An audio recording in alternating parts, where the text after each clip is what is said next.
Love பண்ணி breakup ஆயிடுச்சா? என்ன மயிருக்கு நம்ம ஃபீல் பண்ணணும்? எதுக்கு ஃபீல் பண்ணணும்னு கேட்குறேன். அவங்க மட்டும் ரீசன் சொல்லாமல் போவாங்க. அவங்க மட்டும் ஒரு பெட்டர் பர்சன் கிடைச்சோடனே ஜாலியாக இருப்பாங்க. நமக்கு ஒரு ரெஸ்பான்ஸே பண்ண மாட்டாங்க. அது அந்த காலம். சரக்கு அடிச்சுட்டு தாடியை வளர்த்துக்கிட்டு அம்மா நீ தான் கண்ணே கண்ணே அப்படின்ட்டு சுற்றி சுற்றி வந்ததெல்லாம் இந்த காலம் எவ்வளோதான் மாறிடுச்சு. அந்த மாதிரி நீங்கள் ஒரு பர்சனாக இருந்துடாதீங்க.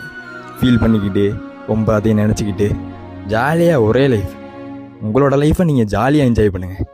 அடுத்தவங்களுக்காக நம்ம லைஃப்பை நம்ம எதுக்கு விட்டு கொடுக்கணும்? ஆமாம், எவ்வளவோ பேர் இருக்காங்க உலகத்தில்.